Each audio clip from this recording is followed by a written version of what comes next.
Hello and welcome to Broken Entertainment and our Sunday writing video. Today I'm going to talk about showing versus telling using the example of Moana. And I have a 2-year-old who watches Moana like at least once a day, so I have a lot of time to think about it. And one thing I try to do that runs sort of counter to a lot of the advice you see from writers on YouTube and Twitter, where they say you need to read and it's the only way to improve. Well, you do need to read, and it does help you improve, but what you really need to be doing is picking apart how stories are told, the strengths and weaknesses of different stories that you take in. And you can do that in a lot of forms. You can do that through comic books, you can do that through movies, you can do that through cartoons, as well as books. Now, should you get all of your influence from other media? No. But there's a lot of value in that as well. And that's what we're going to show here. One of the concepts people seem to struggle with the most is showing versus telling, where our initial drive as writers, as we're really getting into writing, is to explain everything. And to say, oh yeah, this person's really good at this, instead of showing that they're really good at something. And that's a significant weakness. You want to show it and not explain it. Because when you show it, it's believable. When you say it, it's just you saying something. It doesn't have the same impact. Now, Moana does a lot of little things to show us the character is skilled at things that she ends up needing later on in the movie. And one of the great things about that is when you reach those moments in the movie, instead of being like, how is this random princess, effectively, how is this daughter of the chief able to do these things? You know, these are things that people would have to have experience doing. You can't just do them on the fly. You know, in one, she grabs a paddle and slides down a rope. In another, she throws a what is effectively a knife with a rope attached to it with perfect precision and strength. Those are very difficult things, but we're shown earlier in the movie that she knows how to do these. And we're going to go over that here. This is something you can do as a writer as well. You can show your characters are good at something in moments where it doesn't matter as much. And then, when it matters more later and they do that thing, the reader already knows, oh yeah, I already saw them do this. I already know they're good at this thing. I'm not surprised. You're not sitting there going, where did that come from? You know, if you look at The Force Awakens, for example, Rey goes from having absolutely no knowledge of the Force to using the Force like an expert.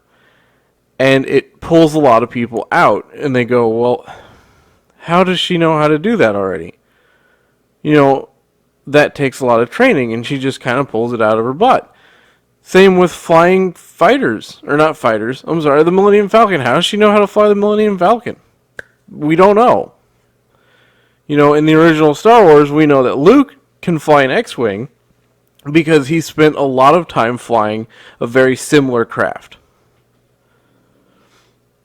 So, you can show your character's skill at something in little moments, in moments where it's not vitally important, so that your reader expects it, not just sees it coming, but is like, oh yeah, this is how they can get out of this situation. They know how to do this thing, whatever that is. So, the first thing we're shown that happens later on is her sliding on something to get from one place to another. Using, in this case, she uses a leaf. But, so, first we'll go to the scene that happens later on in the movie. Okay. So, I'm going to Just move this frame by frame. I've got the sound off. So we already know also that she can run and jump. That's not a surprise. But here, she has the paddle and she has her knife. And jumps to the scene and she throws a knife, sticks it perfectly into the boat, and then she grabs this paddle and slides down the rope, no problem. That's a very hard set of things to pull off. But here she is talking to her mom earlier in the movie, and we see these sticks sticking out of the ground at a similar angle. And when we watch this, okay, same thing. She's throwing them. Now this is at a closer range, obviously, but this isn't something you can just do. She's burying these sticks a good distance into the sand. Every single one of them is standing up at an angle perfectly. None of them have fallen over, and you can see the strength that's burying, what is that, 2 inches or more into the sand. And then you see her actively break one, and you see her use, it's a different throwing motion,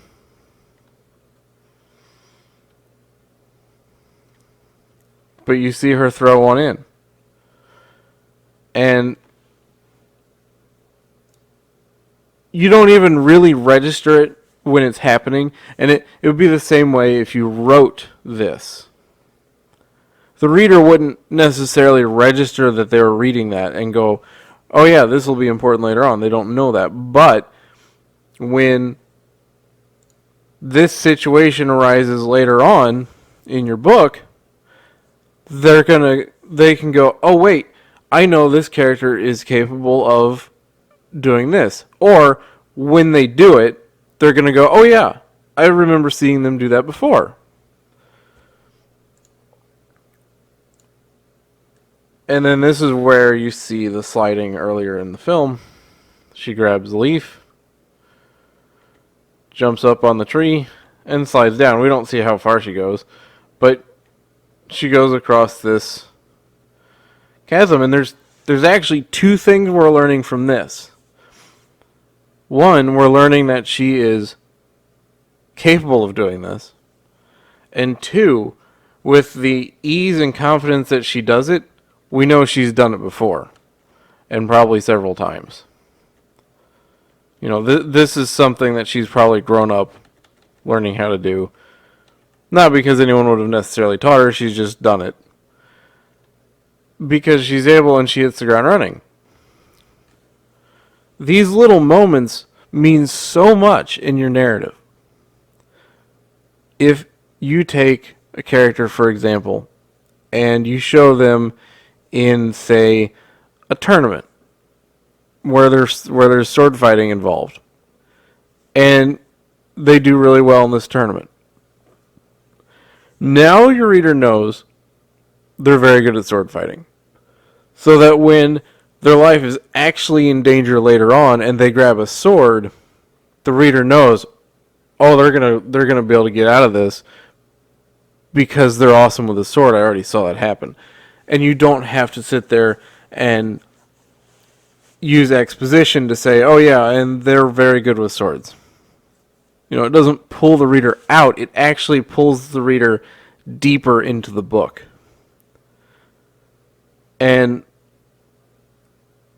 I don't like that a lot of advice is so heavily focused on just reading, because like I said, there's so many examples. There's more examples of this kind of thing in Moana, where when you see her doing things, you're never questioning it because you've already seen her accomplish them earlier when it didn't matter as much. And you already know from her doing this, from her trying to take the boat out past the island, that Moana is someone who's very brave. She's very willing to go out and do daring things and worry about the consequences later, and that's why she does some of the things she does later in the movie. And instead of, like in Star Wars, going, well, wait a minute, you're like, well, yeah, of course. We already know she can do these things.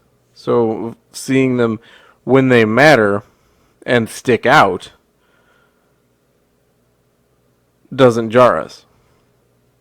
So, my writing advice on this is to use little moments earlier on to set up the skills and abilities of your characters later on, or to show other things, whatever it needs to be.